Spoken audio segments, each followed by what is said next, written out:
Now at 6, a massive solar farm could bring millions of dollars to southeast Kansas. It's also raising some concerns. Plus, future Joplin farmers get a hands-on lesson in raising livestock. And Joplin city leaders experience a month's worth of poverty in just one day through a simulation. The 4 states' most watched news starts now. A solar farm estimated at $500 million could soon be coming to southeast Kansas, but not everyone's happy about that.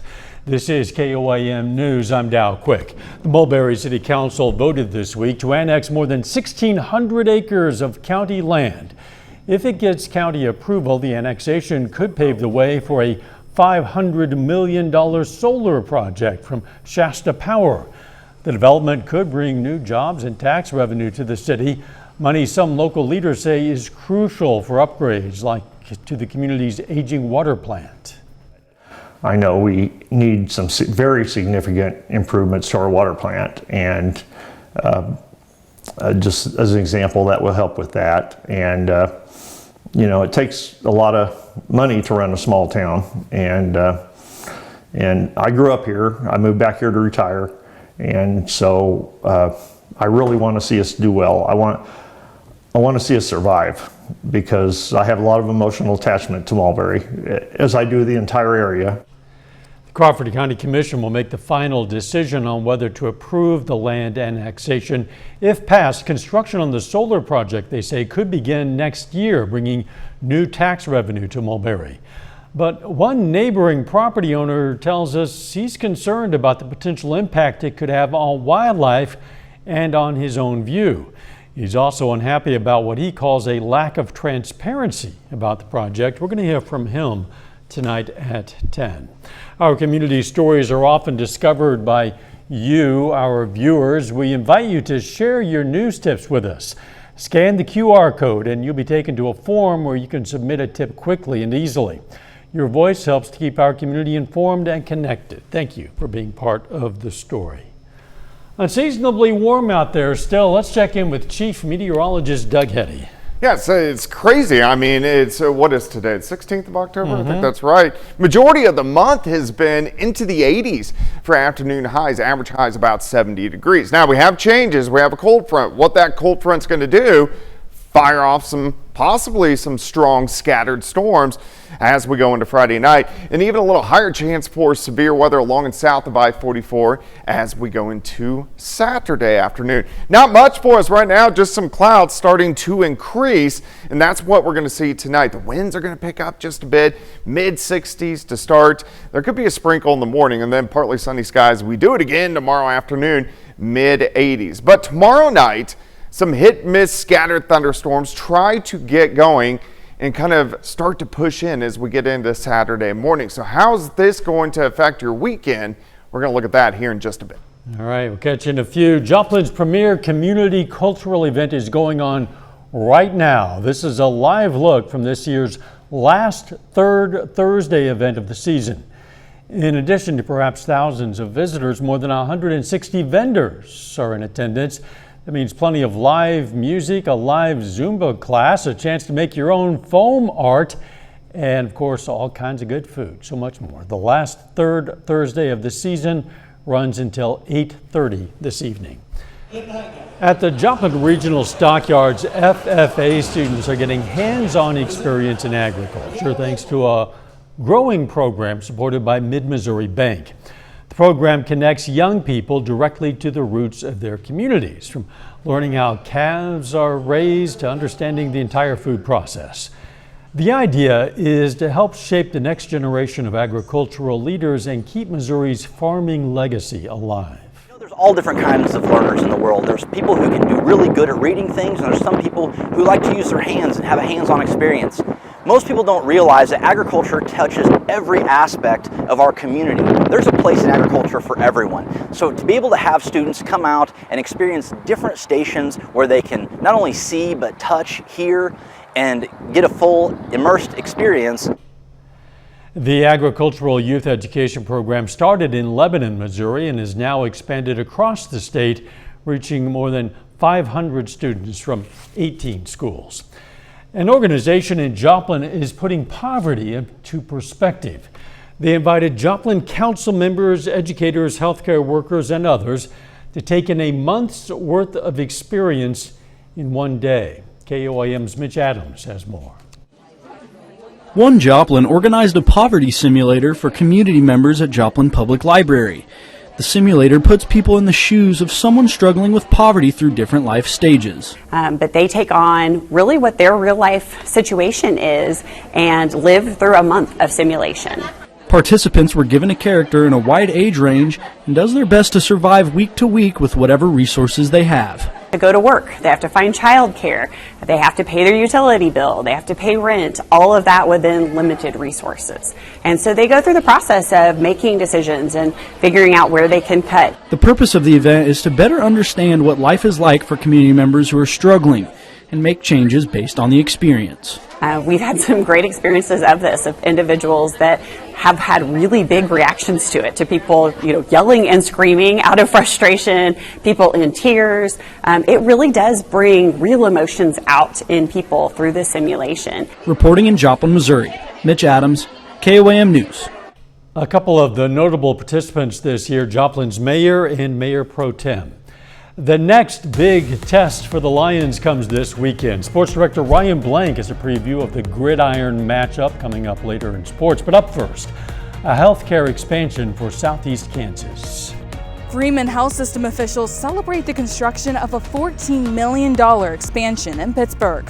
I'm Samantha Walker, and I'll have that story coming up. Today, Freeman Health System officials held a ceremony celebrating that $14 million oncology services expansion in Pittsburgh. The facility will provide comprehensive, high-quality cancer care in Southeast Kansas. KOAM Samantha Walker has more on why officials say an expansion like this has become a necessity for community members. Expanding access to high-quality health care to all of the communities that we serve, and doing that in a sustainable and responsible way. This is how we do that. Less than 2 weeks after Freeman Health System announced it was backing out of a plan to develop a new hospital in Southeast Kansas, saying it couldn't move forward responsibly, officials echoed the importance of responsibility as they celebrate a separate expansion in Pittsburgh. This process has taken years to develop, working with the architects and working with the financing and trying to make this happen. And this expanding this clinic to almost 3 times what it currently is. It's a $14 million expansion now underway at the Freeman Physicians Group of Pittsburgh Oncology Services Facility. The existing 4,500 square foot building will receive a 12,000 square foot addition, more than doubling the oncology department in size, offering more chemotherapy chairs, a compound pharmacy, and a PET and CT scanner. For physicians like Dr. Matthew, who has worked in Southeast Kansas for nearly 3 decades, the development is exciting. We were struggling with the space constraints. It takes that away. We have much more space for our chemotherapy room, much more exam rooms. Rather than run from one physician's office to another, it's easier to take care of the patients. Specialists say this growth is necessary for patients, many of whom were having to go to Joplin or further for treatment. The data says that when you have a cancer diagnosis and you have to be away from treatment, your outcomes are not as good as when you can receive the same high quality care in your home community. I expect outcomes are going to go up, more lives are going to be saved, and this community is going to benefit. Now behind me you can see one of the first structures that's been built on this site. It's concrete with walls several feet thick. That's because it's going to be the radiation ward, which specialists tell me is an important part of this expansion. For traditional radiation treatments, high quality radiation treatments, and able to be combined with chemotherapy and access to surgery, this center will directly complement our Joplin campus. And patients are ready for the new site to open. With all our constraints, they have been with us and they are more excited than us, I think. Reporting in Pittsburgh, Samantha Walker, KOAM News. That expansion is expected to be completed by late 2026. A little bit later, talented young artists in Pittsburgh give people an inside look at Halloween. And thunderstorms and a cool down are in the forecast. I'm going to break that down for you coming up. It definitely turned out to be warm once again. Average highs about 70 degrees. We shouldn't be into the low to mid 80s this deep into fall, this deep into October, but what do? We are going to be in the mid 80s again for us on Friday. We do have changes moving in. First off, here's the beginnings of this storm system. This is some moisture which is pushing in. This is giving us clouds, not really rain, but it's going to give us clouds as we work through tonight. And here's our twist. You can see this little twist right through Wyoming. That's our upper level low. That's the storm system that is heading toward us, and it's going to do multiple things adjusting our weather over the next few days. First off, we get the clouds through tonight into tomorrow. Also notice the wind barbs. The winds are going to start to increase as we go through Friday as well. So mostly cloudy through the morning. Can't rule out a random sprinkle. Not a big deal. As we get into the afternoon, we pop into the mid 80s once again. Here's 4 p.m. Now we start to watch for scattered showers and thunderstorms. The location this is going to start to occur, and they're going to be very scattered, this is not widespread rain, is along that I-35 corridor. Great news for high school football for most of us. As we go through the night, yeah, there could be a couple random strong guys out across the I-35 corridor, but most of us stay dry until late at night. We start to get some scattered thunderstorms, and then they increase as we go into Saturday morning. Saturday's Maple Leaf Parade and all the festivities downtown, but right now it's looking more and more likely that we're going to have a batch of storms. Exact timing we still got to break down, but scattered thunderstorms. Some of these guys could be a little bit stronger, maybe low grade severe. What that means is winds gusting 50, 55, maybe 60, maybe some quarter size hail. Scattered thunderstorms into the early afternoon, and then this batch pushes out, but we may get a little redevelopment along and south of the I-44 corridor on Saturday afternoon. So we'll watch for that as well. So still a lot of question marks. However, look at this, mid 40s by Sunday morning behind that cold front. All right, so we got to see where the heaviest bands are going to set up. Right now, it kind of looks like I-44. If that can set up, a lot of areas can pick up 1 or 2 inches of rain as we go through Saturday. So we just got to fine tune that over the next few days. Look at the southerly winds gusting 25-ish as we go into tomorrow afternoon. So it's going to get a little breezy. Day planner 65 to start, 79 by noon. High temp 84 degrees. 4-state Friday night high school football. I think 95% of our games are going to be dry, which is great. 78 at kickoff, 72 in the fourth quarter, so it's going to be warm across the region. 82 on Saturday, but look at Sunday, just about perfect. 70 degrees, which is going to seem cold or cooler. That's our average high for this time of the year. Third Thursday going on, great shot of our Cornell Arts and Entertainment Complex Tower Cam. A lot of people getting out enjoying the weather as we slide back through the 70s into the 60s.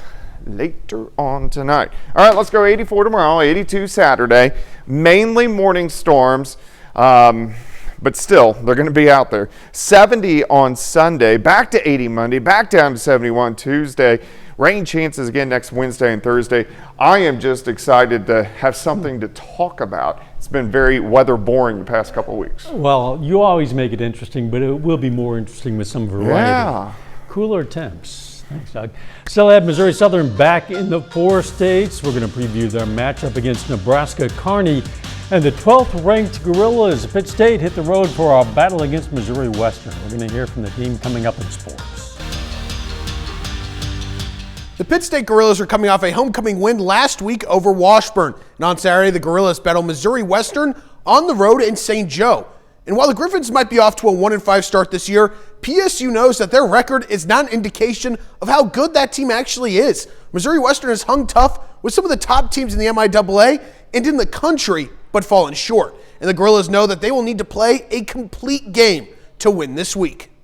This might be the best 1-5 team in the country. I mean, other than the Emporia game, they've held the lead in the fourth quarter of every game and just haven't been able to finish probably the way that they want to finish as a program. So they're a very, very talented team. Their record does not reflect how good of a football team they are. Very well balanced. They do a great job in all 3 phases. Offensively, they present a lot of problems with all the different stuff they do. Defensively, they're multiple with their fronts. They're the number 2 rush defense in the conference right now. So this is a very, very talented football team. team that just probably hasn't finished the way they've wanted to finish all year, but well coached. They got great personnel in all three phases, so it'll be a great challenge for us. Since starting the season 0-2, the Gorillas have hit their stride with 5 straight wins. Talking to the players on Thursday, they emphasized that the team's confidence continues to grow each week and that the key to this success is to take it one game at a time. The biggest thing about a winning streak is guys have more confidence now. They're having fun when they play, and whenever you have fun when you play, you can play loose. You don't have to really think. It just becomes instinct, and you're celebrating with your teammates because you're winning, you're making big plays, and it stacks on one another each thing, and that's what it's about. If we keep winning, we're going to keep having confidence. We're going to keep having fun. We're going to continue to win. So I think for us, it's just doing our job, going 1-0, and then whenever we do that, it's on to the next week, and that's all we're focused on. All we're focused on is Mo West. We're not thinking about anything further than that, not thinking about anything in the past from that. So we're on to Mo West, and then we're going to go up there, handle business, and then take care of the bye week and just focus on the bye week. The Gorillas and Griffins clash on Saturday. Kickoff at 6 p.m. from Spratt Stadium. The Lions of Missouri Southern continue to show that they can compete with any team in the MIAA, but they return home this week still searching for their first conference win. On Saturday, MSSU is back at Fred G. Hughes Stadium to battle the Lopers of Nebraska Kearney. And the Lopers provide another tough challenge for the Lions with a strong running game offensively and a dominant front seven on defense. Probably the thing that makes them a little unique, they've got 2 big 6'2", 6'3" guys that can really run. And so they take a couple calculated shots where they just kind of throw it up there and let those guys go get it. Defensively, they're another big front. I mean, this is a big physical front, probably one of the better D-lines we've seen. And that's saying something because we've seen some really, really good D-lines. And so they'll have a good defense and a good run game, and then they'll take some calculated shots down the field. Southern and Kearney face off in the Lions' annual Pink Game on Saturday. Kickoff at 1 p.m. from Joplin. That's it for your sports. We're back with more after. Here's a look at what's coming up on KOAM News at 9 on Fox 14 tonight. That $500 million solar farm could bring millions in tax revenue to southeast Kansas, but some neighbors are not happy. We're going to hear from both sides. Plus, in this week's Doing Good, we spotlight Rafa International's fight against child trafficking in Jasper County. And we're going to take you to that third Thursday Harvest Festival celebrating fall with live music, some spooky fun, and local flavors in downtown Joplin. Those stories, a lot more. It's coming up tonight. KOAM News at 9 on Fox 14. Some young local artists have been busy decorating some windows in Pittsburgh for the Halloween season. The city's annual Halloween window painting contest is underway. Kids 5 to 12 have transformed business windows in downtown and all over Broadway with Halloween works of art. For some artists, the choice of what to paint was kind of a tough one. I'm painting this with pumpkins and like some ghosts, but I'm gonna get to that later. I'm painting a cemetery. Sounds good. Artists have until Friday to finish their art. You have to finish it up tomorrow. Once finished, local artists will vote for their favorites and the winners will get some special prizes. You got to check it out downtown. Weather. Yeah, it's still going to be warm tomorrow, 84 for a high. Scattered thunderstorms tomorrow night and into Saturday. Thanks for joining us. We're going to see you right back here at 10. Let's make it a great evening.